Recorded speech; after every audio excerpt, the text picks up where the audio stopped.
Welcome to the deep dive. Today, we're going deep on something I think we all deal with, pests. Ugh, tell me about it. You guys sent us this article from NaturePest. Oh, yeah. And it's all about holistic pest management, so we're going to break it down for you today. We're talking not just quick fixes, but like really understanding how to work with your home and garden's ecosystem. Right.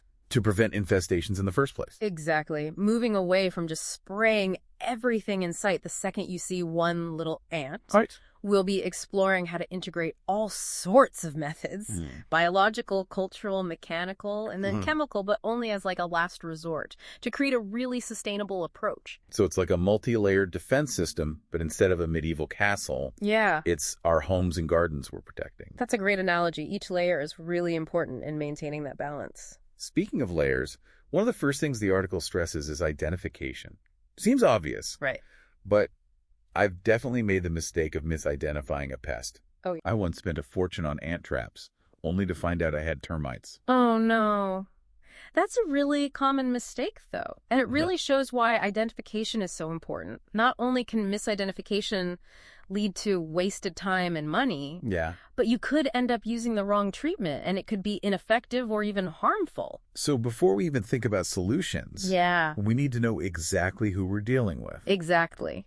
Each pest has its own life cycle and habits and everything. Oh, okay. Understanding those will help you target the treatments better, whether it's like timing traps for when they're most active or using a spray that targets their specific vulnerabilities. So it's like knowing your enemy. You wouldn't use the same strategy to fight a knight in shining armor as you would a stealthy ninja. Exactly. That's a great way to put it. And thankfully, there are a lot of resources to help with that. You can consult professionals, use field guides, and even smartphone apps. Some of those apps are amazing. You can just take a picture, and it will identify it and like give you information. It's like having a personal entomologist in your pocket. It really is. And speaking of understanding those little guys, the article also talks about environmental condition assessments. Okay. Which is basically like playing detective in your own home to figure out what's attracting them. So it's about thinking like a pest. What would I find appealing? Where would I want to hang out if I were, I don't know, a cockroach? Yeah. Like if you were a cockroach, where would you go? You'd be surprised how often it's something simple, like leaky faucets, food crumbs, even cluttered areas. It's like you're sending out an invitation. Yeah, you're like, come on in. Come on in, exactly. But it's not just what's inside our homes, right? The article mentioned like weather, soil conditions, even building codes can be factors. It's true. Think of it like creating a whole profile of your home from the pest's perspective. Right. You know, what are the environmental factors that make it appealing? Right. Are there structural vulnerabilities that make it easy to get in? It's like a whole new way of looking at things. Like we're doing a pest risk assessment for our property. You got it. And once you've identified all those risk factors, then you can start taking steps to make your space less hospitable. Right. It's about being proactive, not reactive. It already makes me feel more empowered, like I can actually do something. Exactly. Instead of just reacting when I see a bug. That's what we want. And speaking of being proactive, the article also stresses damage evidence inspections. So this is where we get down and dirty. Yeah. Crawl spaces, attics, under the sink, all those places. Exactly. All those hidden places that we often forget about. Right. Think of it this way. Would you rather find one termite or a whole colony? Right. I'd rather just find the one. Right.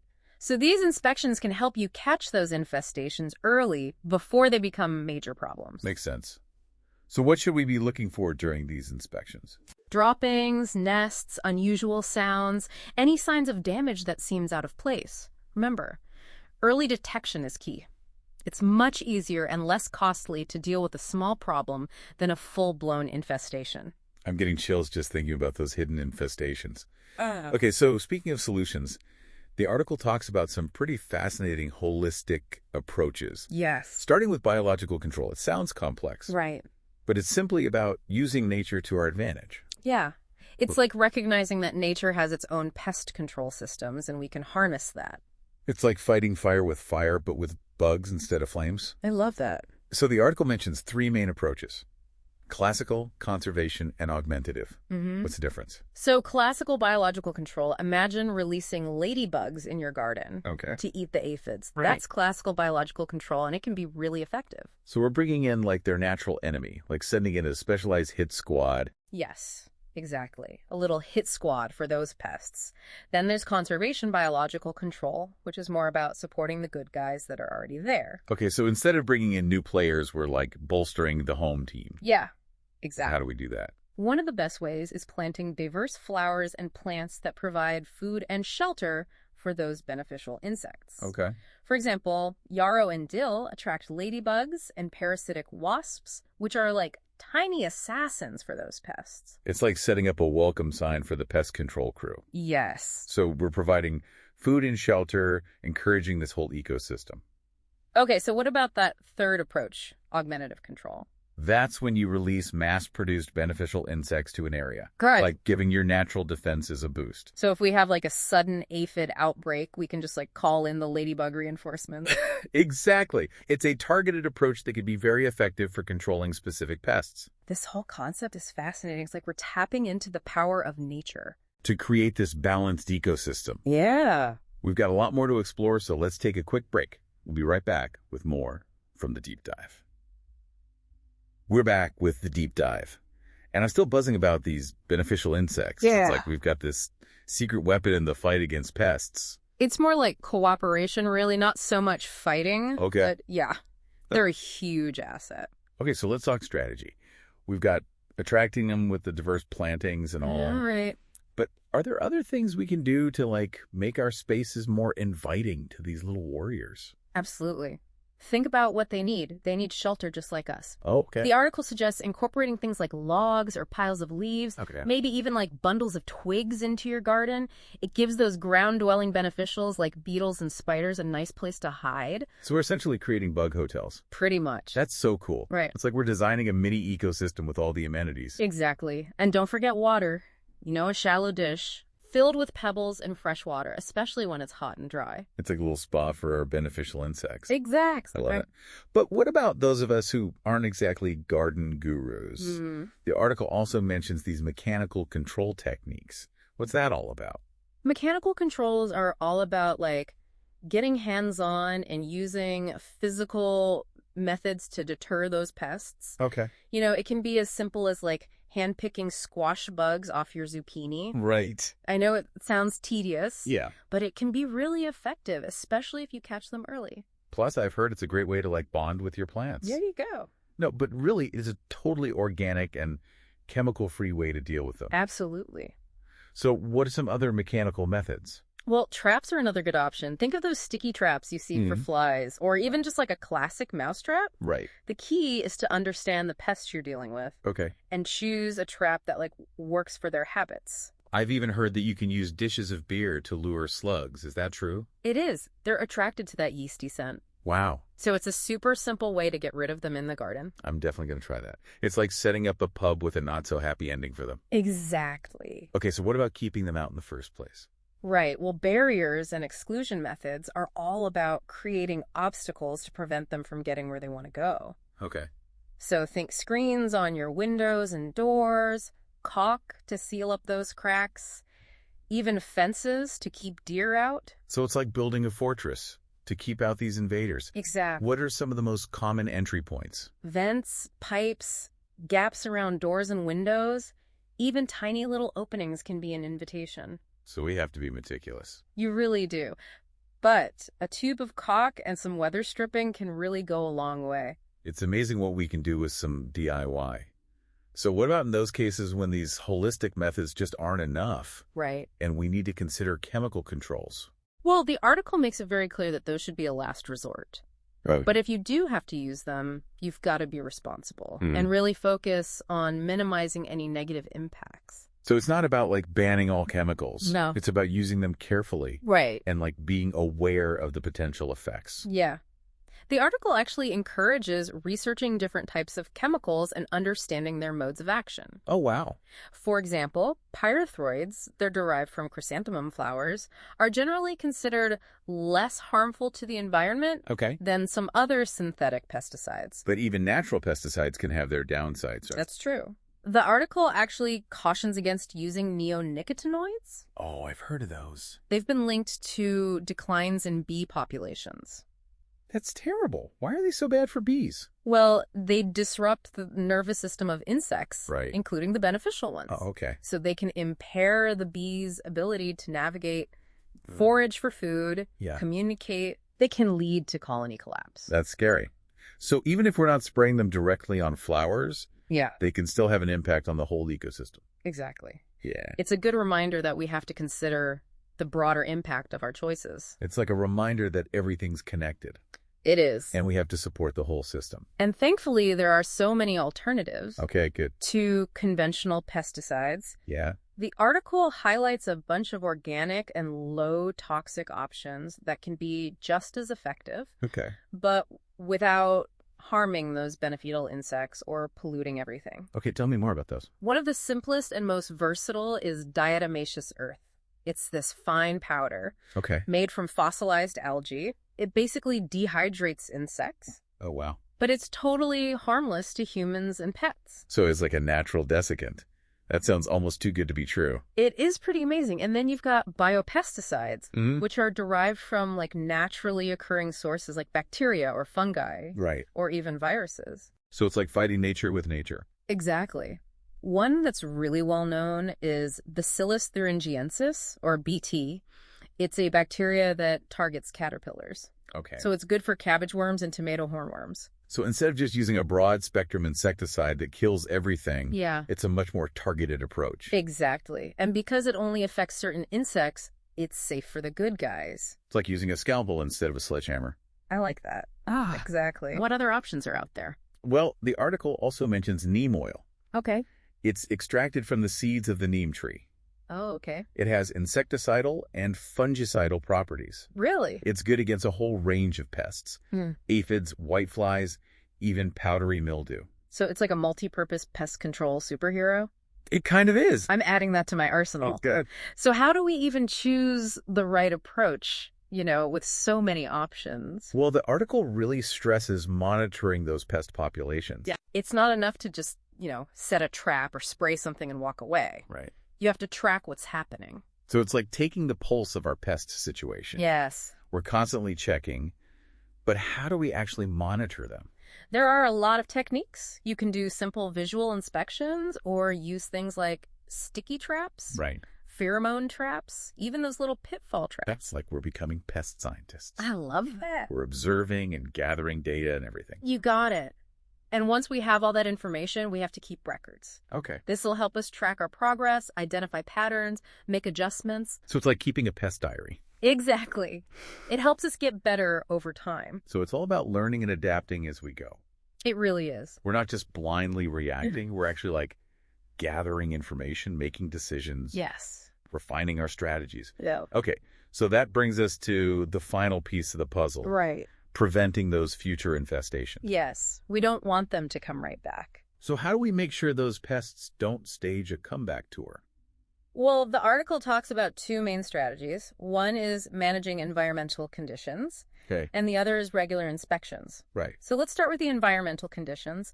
This means making your space less appealing to them in the first place. So it's about eliminating those inviting factors we talked about. Yeah. Be mindful of things like food storage, water sources, even clutter. So good old-fashioned cleaning and organization can go a long way. You got it. And then those regular inspections, Right. how often should we be checking? Yeah.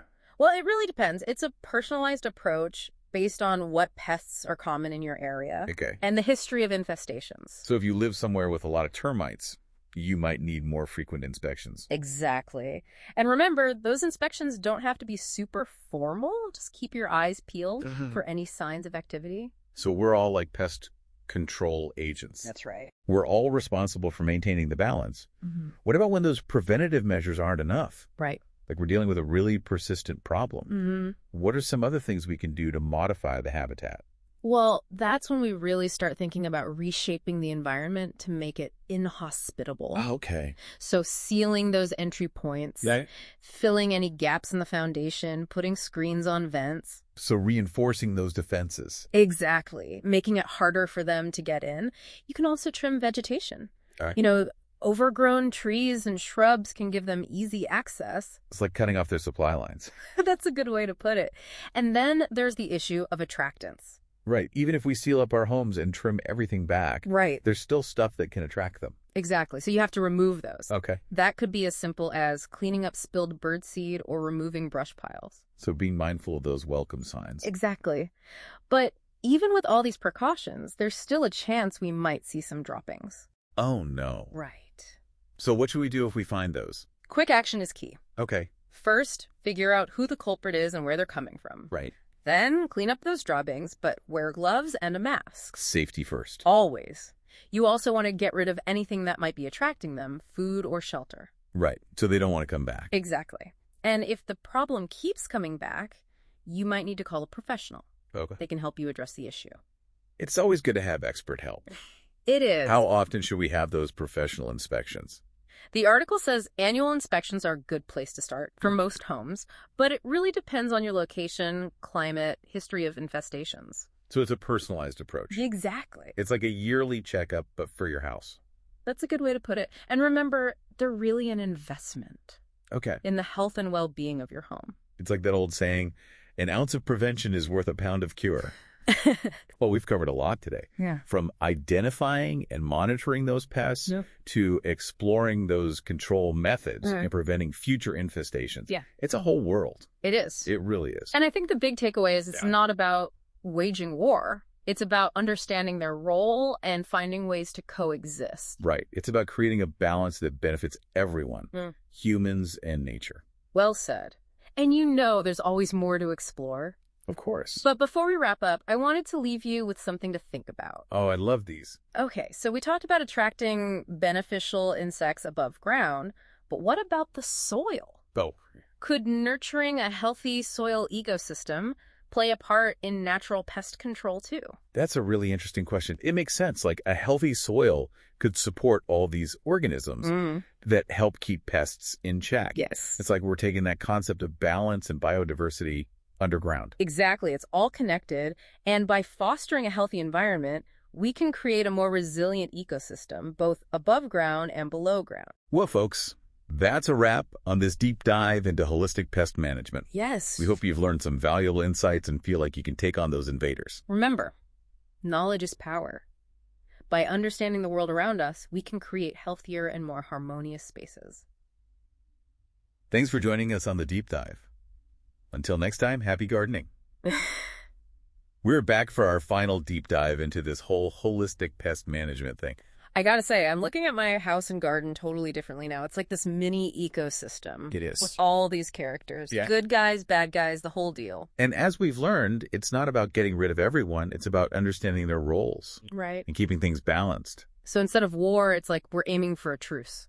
I like that. You know, set some boundaries, figure out how to coexist. Exactly. A much more sustainable approach. We've covered so much. From identifying the little guys to figure out all these control methods and everything. I feel like I've got an honorary degree in entomology. You've been a great student. And I think you hit on one of the key takeaways. Yeah. Knowledge is power in this game. Right. The more we know Yeah. about the pests, their habits, what they like, the better we can deal with them. But it's not enough to just know. Right. We have to do something about it. Exactly. That's where those strategies come in. We talked about attracting the beneficial insects, Right. mechanical controls, organic pesticides, even changing the habitat. It's a whole toolkit. It is. And the best part is it's all environmentally friendly. Exactly. We're protecting our homes and the planet. Speaking of the planet, I've been thinking about that question you asked before the break. What was it again? I asked about the role of a healthy soil in all this. Oh, right. We talked so much about what's happening up top, but what's going on underground is important too. It is. A healthy soil can be a huge help. So it's like we're extending that whole balance and biodiversity thing underground. Exactly. Yeah. How does it help? Well, think of it as a web. All these organisms working together. You've got microbes and fungi competing with the bad guys for resources. And then the predators, like beetles and spiders, they're feasting on those pests. It's a pest control army right under our feet. It is. And the healthier that soil is, the better things are above ground. So what can we do to help our soil? Compost is a great place to start. Okay. It brings in the good microbes and stuff. Right. So instead of tossing out those kitchen scraps, we're feeding the soil. Exactly.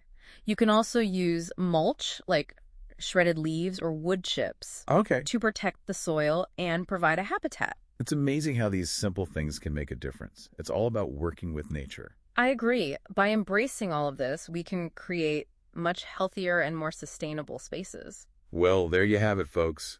That's our deep dive into holistic pest management. We did it. We've explored this whole world, discovered all these eco-friendly solutions, and I think we learned that even pests have a role to play. They do. It's been great having you here. It's been my pleasure. Thanks for joining us on the deep dive. Until next time, happy gardening.